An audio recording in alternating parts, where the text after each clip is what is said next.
இந்த வீடியோவில் நம்ம என்ன பார்க்க போறோம்னா 2026 ஆங்கில புத்தாண்டு எத்தகைய ஒரு ஆண்டாக மகர ராசிக்காரர்களாகிய உங்களுக்கு இருக்க போகுதுங்கிறது சயின்டிஃபிக் வேதிக் அஸ்ட்ராலஜி முறையில் எதையுமே மிகைப்படுத்தாமல் மூடநம்பிக்கைக்குள்ளே போகாமல் பரிகாரங்கள் அது மாதிரி விஷயத்துக்குள்ளே போகாமல் ஒரு கிரகமும் ஒரு இடத்துல சஞ்சரிக்கும் பொழுது பயிற்சி பெறும் பொழுது அந்தந்த ராசிக்கு எந்த மாதிரி ஒரு தாக்குதலான பொது பலன் இருக்க போகிறதுங்கிறது அந்த ஒளி தத்துவ அடிப்படையில் உங்களுடைய கர்ம பலன் எப்படி சாதகமான சம்பவங்களாகவும் சாதகமற்ற சம்பவங்களாகவும் வாழ்க்கை சம்பவங்களாக உருவெடுக்க போகிறது அப்படிங்கிறத நம்ம அறிவியல் சார்ந்த சயின்டிஃபிக் வேதிக் அஸ்ட்ராலஜி முறையில் இந்திய வேத ஜோதிட அடிப்படையிலான துல்லியமான பலன்களை நம்ம பார்க்க போகிறோம்.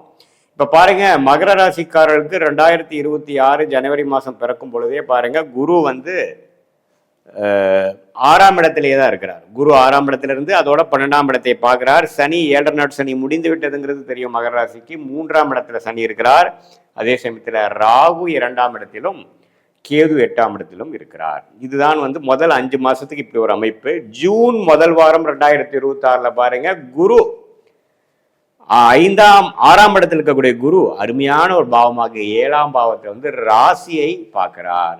உச்ச குருவாக பார்க்கிறார். கடகத்துல குரு உச்சம் பெறுகிறார். கடகத்துல குரு ஜூன் 1ஆம் தேதி, அதாவது கிட்டத்தட்ட முதல் வாரம் 2026 மகர ராசியை பார்த்து நிறைய திருமண விஷயத்துல தடைகள் இருக்கிறவங்களுக்கு பார்த்தீங்கன்னா குரு பலன் கொடுக்கிறார். வாழ்க்கையில சோர்ந்து போனவங்களுக்கு உற்சாகத்தை கொடுக்கக்கூடிய, தன்னம்பிக்கையை கொடுக்கக்கூடிய ஒரு ஆத்ம ஒளியை கொடுக்கிறார். ஸோ இது ஒரு அருமையான பலன். ஸோ முதல் 5 மாதம் ஒரு பலன், அடுத்த 7 மாதம் ஒரு பலனாக பிரித்து கூட இப்போ நம்ம பார்க்கலாம். இப்போ பாருங்க, மகர ராசிக்கு 7 நாட் சனி முடிஞ்சு 2020, 21, 22 ஜென்மசனியால் பாதிக்கப்பட்ட மகர ராசிக்காரங்கள் இப்போ அதுலேருந்து கொஞ்சம் கிளாரிட்டியோட சில விஷயங்கள் ஜெயிக்கிறீங்க, சில விஷயங்கள் டிராகிங்காக இருக்குது, ஓரளவுக்கு ப்ரொசீட் ஆகிட்டு இருக்கீங்கிறதா உண்மை. இப்போ கடந்த ஒரு வருடமாக 2024, 25 வாக்கில் பார்த்தீங்கன்னா 2025 முழுக்க குரு பாருங்க 6ஆம் இடத்துல இருந்து கைக்கு வந்தது எல்லாமே முதலீடுகளாக, சம்டைம்ஸ் சுப முதலீடுகளாக, சம்டைம்ஸ் தேவையற்ற முதலீடுகளாக, விரயங்களாக, கடன் கட்டுவதற்கும் வம்பு வழக்குகளுக்கும் உடல் உபாதைகளுக்கும் தேவையற்ற செலவுகளாக போயிட்டு இருந்தது. இது மே மாதம் வரைக்குமே கொஞ்சம் ஒரு மாதிரி அமைப்பு தான்.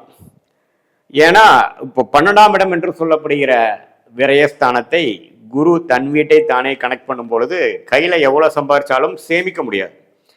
எல்லாமே பார்த்தீங்கன்னா ஒரு முதலீடாக செய்யலாம். நல்ல ஜாதகம், நல்ல டைம், நல்ல தசாபுத்திகள் போகும்பொழுது ஒரு சுப முதலீடாக செஞ்சு ஒரு அசெட் பண்ணலாம். ஒரு வீடு வாங்கலாம், ஒரு இடம் வாங்கலாம், வண்டி வாகனம் வாங்கலாம், ஸ்டாக்ஸ் இதுல எல்லாம் இன்வெஸ்ட் பண்ணலாம். அது மாதிரி விஷயங்கள் இருக்கலாம். ஆனால் குடுக்கல் வாங்கல நம்ப நீங்கள் போனீங்கன்னா கொஞ்சம் மாட்டிக்க வேண்டியிருக்கும். தேவையற்ற ஒரு நம்பி கொடுக்கறது, நண்பர்களுக்கு கொடுக்கறது அப்படிங்கிற மாதிரி விஷயத்தெல்லாம் நீங்கள் அவாய்ட் பண்ணணும். 2026 மே மாதம் வரைக்குமே பார்த்தீங்கன்னா இந்த ட்ரெண்டு தான். ஜூனுக்கு அப்புறம் பார்த்தீங்கன்னா இந்த பண விஷயத்தில் ஓரளவுக்கு நல்ல முன்னேற்றம் உங்களுக்கு. இவ்வளோ தூரம் கொஞ்சம் கையில் கண்ட்ரோல் இல்லாமல் பணம் செலவாயிட்டு இருந்த விஷயங்கள்லாம் ஓரளவுக்கு ஸ்டேபிள் ஆகும், கண்ட்ரோலுக்குள்ளே வரும். நம்ம என்னென்ன தவறாக பண்ணிட்டு இருந்தோம், எது தேவையற்ற செலவுகளாக பண்ணிட்டு இருந்தோம், என்ன இன்னும் கொஞ்சம் நல்லா பண்ணியிருக்கலாம் அப்படிங்கிற விஷயங்கள்லாம் நல்லா உங்களுக்கு ஜூன் மாதத்திலேருந்து தெரிய வரும் 2026. ஸோ அதுலேருந்து பார்த்தீங்கன்னா இளைய வயதினர் திருமண தடைகளால் பாதிக்கப்பட்டு காதல் திருமணம் நடக்க முடியாமல் எல்லாமே கொஞ்சம் இழுபறியாக இருக்கிறவங்களுக்கு திருமண விஷயங்கள் நடக்கக்கூடிய அமைப்பு உண்டு. குழந்தை பேரு எதிர்பார்க்குறவங்களுக்கு குழந்தை பேரு கிடைக்கக்கூடிய ஒரு விஷயம் உண்டு. எல்லாமே ஒரு இழுபறியா இருக்கு. ஒரு வேலையா இருக்கட்டும், எதுலையுமே ஒரு சுமூகமான விஷயமே இல்லை. ஒரு ஸ்டெபிலிட்டி இல்லாமல் நாளைக்கு என்ன நடக்குமோ நாளானைக்கு என்ன நடக்குமோங்கிற மாதிரி தான் வாழ்க்கை போகுதுங்கிறவங்களுக்குலாம் ஒரு நல்ல மாற்றத்தை கொடுக்கக்கூடிய அமைப்புகள். இதே மாதிரி வயது முதலியவர்கள் பார்த்தீங்கன்னா உடல் உபாதைகள், அந்த டயபெட்டிஸு, தைராய்டு, அது மாதிரி இஷ்யூஸ்ல எல்லாம் பாதிக்கப்பட்டவங்களுக்கெல்லாம் கொஞ்சம் நல்ல நிவர்த்தியை கொடுக்கக்கூடிய ஒரு அமைப்புகள் உண்டு. ஸோ பண விஷயத்தில் நல்ல ப்ரோக்ரஸ் உண்டு, குடுக்கல் வாங்கல் விஷயத்தில் நல்ல அமைப்பு உண்டு, அசெட் வாங்க விஷயத்தில் இருக்குது, மைண்டு கிளாரிட்டி ஆகும். எல்லாமே ஓரளவுக்கு பாசிட்டிவாக நடக்கக்கூடிய விஷயங்கள். தொழிலதிபர்களாக இருந்தாலும் வேலையில் இருக்கிறவங்களுக்கெல்லாம் இருந்தாலும் நல்ல மாற்றம், ஒரு இக்கட்டான சூழ்நிலையிலிருந்து ஒரு நல்ல சூழ்நிலைக்கு மாறக்கூடிய அமைப்புகள். இந்த உச்ச குருவின் பார்வை 3ஆம் இடம் ராசி 11ஆம் இடத்தை பார்ப்பதனால் இதுவரை நம்ம என்ன பண்ணிட்டு இருக்கோம், ஒரே அலைச்சலாக இருக்கோம், ஒரு இடத்துல இருக்க முடியல, பண விஷயத்தில் நம்ம நினச்ச மாதிரி இல்லை, குடும்ப விஷயத்தில் நம்ம நினச்ச மாதிரி இல்லை, உடல் உபாதைகளும் சரியில்லை, இது மாதிரி நம்மளை போட்டு படுத்து எடுக்குதுங்கிற மாதிரி விஷயங்கள் போயிட்டு இருந்தவங்களுக்குலாம் எல்லாமே கொஞ்சம் கண்ட்ரோலுக்குள்ளே வந்து நாம் நினைக்கிற மாதிரி வாழ்க்கையை செலுத்தக்கூடிய அமைப்பை கொடுக்கக்கூடிய அமைப்பாக வருவது தான் இந்த குரு பயிற்சி. அதே சமயத்தில் ராகு 2ஆம் இடத்துலேருந்து குரு பார்வை இதுவரை பெற்றிருந்தவர் குரு பயிற்சி ஆனதுக்கப்புறம் ராகுவின் பார்வை இருக்குது. அதனால் என்ன ஆகும், கொஞ்சம் பணம் டைட்டாகவும் அது மாதிரி விஷயங்கள்லாம் இருக்குது. பட் இருந்தாலும் அது ஒரு பாசிட்டிவான விஷயத்துக்காகவும், அப்போ இருந்தால் நீங்கள் உண்மையிலேயே ரூபா தேவையான விஷயத்துக்கு மட்டும் செலவு பண்ணுறீங்க, அனாவசிய செலவுகளை குறைக்கிறீங்க, கடனை அடைப்பதற்கு என்ன வழின்னு பார்க்க ஆரம்பிச்சிட்டீங்க அப்படிங்கிற மாதிரி விஷயம் இருக்குது. வெளிநாடு வெளிமாநில பிராணங்கள் உண்டு. ஸ்டாக் மார்க்கெட் இன்வெஸ்ட்மெண்ட் லைனில் இருக்கிறவங்களுக்குலாம் ஓரளவுக்கு ப்ரொசீட் பண்ணக்கூடிய அமைப்புகள், நல்லா ஓரளவுக்கு ப்ராஃபிட் வரக்கூடிய அமைப்புகள் எல்லாமே உண்டு.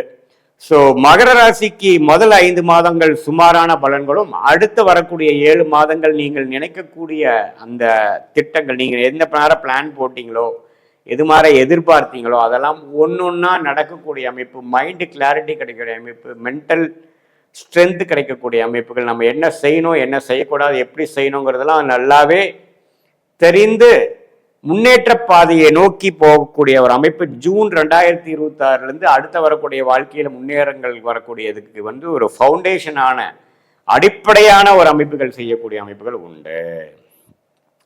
இப்போ பார்த்தீங்கன்னா இது வந்து ஒரு பொதுவான ஒரு கோச்சார அடிப்படையில் ராகு கேது சனி குருவை வைத்து நம்ம சொல்லக்கூடிய ஒரு அமைப்பை ஒழிய, உங்களுடைய பிறந்த தேதி பிறந்த நேரம் பிறந்த ஊரில் என்ன மாதிரி ஜாதகம் வருது, திருக்கணிதத்தில் என்ன தசாபுக்தியில் போய் கொண்டு இருக்கிறது, நீங்கள் என்ன லக்னத்தில் பிறந்தீங்க, லக்னாதிபதி எப்படி இருக்கிறார், எந்தெந்த 9 கிரகம் 12 கட்டத்தில் 27 நட்சத்திரத்தில் எப்படி படர்ந்து இருக்கிறார்கள், எப்படி விரிந்து அமைப்போடு இருக்கிறார்கள் எல்லாம் பார்க்கும் பொழுது உண்மையே துல்லியமான பலன்கள் நீங்கள் இப்போ நம்ம பேசுகிற இந்த கோச்சார் அமைப்போட சேர்த்து வச்சு பார்க்கும் பொழுது அடுத்த வரக்கூடிய காலகட்டங்கள் ஷார்ட் டேர்ம் எப்படி இருக்குது, அடுத்த வரக்கூடிய 1 வருடம் 2 வருடம் லாங் டேர்ம் எப்படி இருக்குது, என்ன மாதிரி முடிவுகள் எடுப்பது நல்லது, எந்த நேரத்தில் எடுப்பது நல்லது, நமக்கு என்னென்ன பிராப்தங்கள் காத்திருக்கிறது, எந்தெந்த பிராப்தங்கள் நமக்கு இல்லை அப்படிங்கிற மாதிரி விஷயங்களும், உங்களுடைய லக்கி ஃபீல்டு என்ன, லக்கியான டைம்லைன்ஸ் என்ன, எப்போ நம்ம வேகமாக போகணும், எப்போ வந்து நம்ம அடக்கி வாசிக்கணும், எப்போ வேலை மாறலாம், எப்போ இருக்கிறதையே பொறுத்து இருந்துக்கலாம்,